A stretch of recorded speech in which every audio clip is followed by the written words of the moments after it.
Latgalē lielākais atkritumu poligons atrodas Cinīšos, Demenes pagastā, un tas ir otrs lielākais poligons Latvijā, pēc Getliņu poligona, protams, kas atrodas Rīgā. Cinīšu poligons aizņem 7,4 hektāru lielu teritoriju.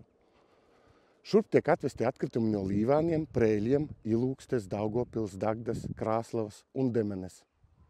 Vienas dienas laikā uz Cinīšu atkritumu poligonu tiek atvesti un atšķiroti no 110 līdz 120 tonnām sadzīves atkritumu. Iedomājieties, uz iebraucamā ceļa pie administratīvās ēkas ir ierīkoti elektroniskie autosvari ievedamo sadzīves atkritumu daudzuma kontrolē ar elektroniskās uzskaites sistēmu, kas reģistrē piegādātāju.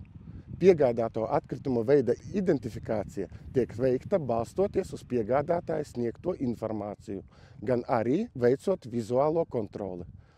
Tātad uz šiem svariem virsū uzbrauc atkritumu vedējs, piekrauts pilns ar atkritumiem, kas tiek nosvērts. To nosver pirms un pēc atkritumu izkraušanas. Tādā veidā tiek aprēķināts un reģistrēts atvesto atkritumu daudzums. Atkritumi tiek atvesti un izkrauti tiem speciāli paredzētā poligona angārā, kur notiek to tālākā šķirošana.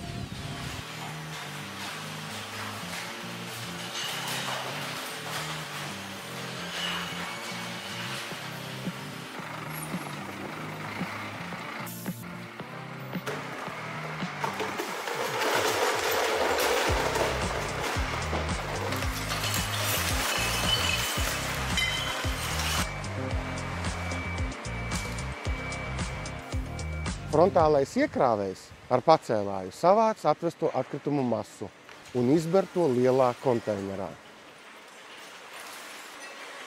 kas sakrata visus atkritumus, atdalot tos vienu no otra.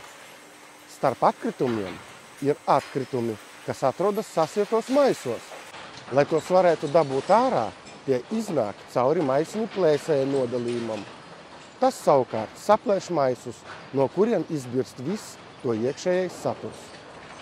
Kad maisiņi tiek saplēsti un sadzīves atkritumi izbirst no tiem, tālāk tie nokrīt uz līnijas, kas virzās cauri lielam magnētam.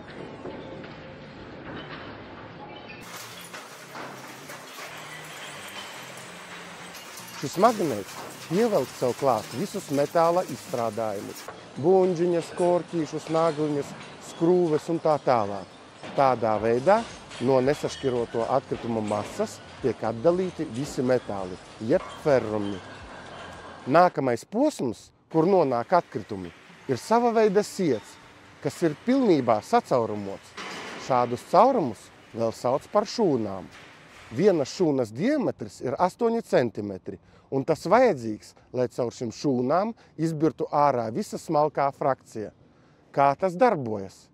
Siets griežas ap savu asi, un caur šūnām izkrīt ārā visi iespējamie smalkie atkritumi, kā piemēram ēdienu atliekas, olu čaumalas, tējas un kafijas biezumi, augļu un dārzeņu atkritumi, slapji papīra atkritumi un visi citi iespējamie dabīgās izcelsmes atkritumi, kurus vēl sauc par bioloģiski noārdāmajiem atkritumiem. Pēc šī procesa visi pārējie atkritumi, kas palika sietā, nonāk nākamajā nodalījumā, kur ar stipra pūtēja palīdzību tiek atdalīta smagā frakcija no vieglās. Ar ko atšķiras smagā frakcija no vieglās? Vieglā frakcija ir visādu veidu maisiņi, plēves, konfekšu papīrīši un tā tālāk. Smagā frakcija ir visi pārējie atkritumi, kuri ir smagāki un paliek pēc tam, kad iziet cauri pūtēja ierīcei. Piemēram, tādi kā kartons, pēc, stikls, skārda un vēl dažādi atkritumi. Visi šie atkritumi sadalās divās līnijās un nonāk līdz darbiniekiem. Uz katras līnijas strādā pa 3 cilvēki. Kopā tiek nodarbināti 6 cilvēki, kuri savukārt ar roku palīdzību jau galēji atdala pa frakcijām visus otrreizēja pārstrādē derīgos atkritumus.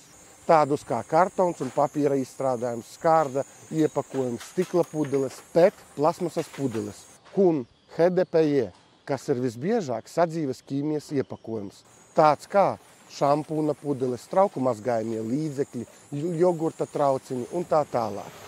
Visi pārējie atkritumi vairs netiek, diemžēl, šķiroti. Tie virzās līdz līnijas beigām un sakrīt vienā kaudzē. Šie nederīgie atkritumi tiek savākti un nogādāti atkritumu poligona izgāstuvē, kur tiek aizrakti ciet.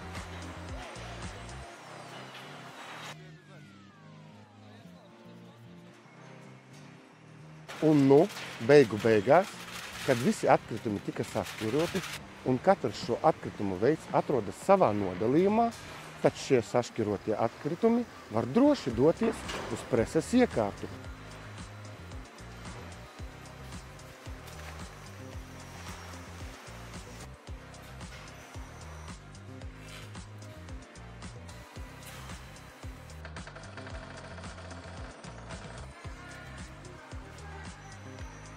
Kura saprasēs tos lielās kīpās. Kad sakrājas noteiktais kīpu daudzums, šīs kīpas iekrauj lielgabarīta autotransportā, kas aizved tās prom uz otrreizējās pārstrādes rūpnīcām. Rūpnīcas pārstrādās šīs atkritumu kīpas, un no tām tiks izgatavots kāds jauns produkta veids. Ir vēl arī tādi atkritumu veidi, kuri nenonāk uz šķirošanas līnijas un netiek šķiroti. Tos sauc par zaļo masu. Par zaļās masas atkritumiem tiek saukti atkritumi, kuri rodas rudens laikā, kad tiek sakoptas gan pilsētas, gan visas pārējās teritorijas. Pārsvarā no sakritušajām uz zemes koku lapām vai arī kādiem citiem bioloģiskajiem atkritumiem.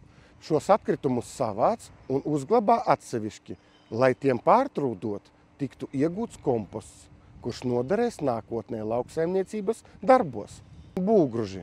Tā tiek saukti visbiežāk celtniecības darbos radītie atkritumi, kuri tiek atvesti uz atkritumu poligonu, bet netiek šķiroti, jo tajos nesaturas nekas tāds, no kā varētu nākotnē vēl iegūt kādu labumu.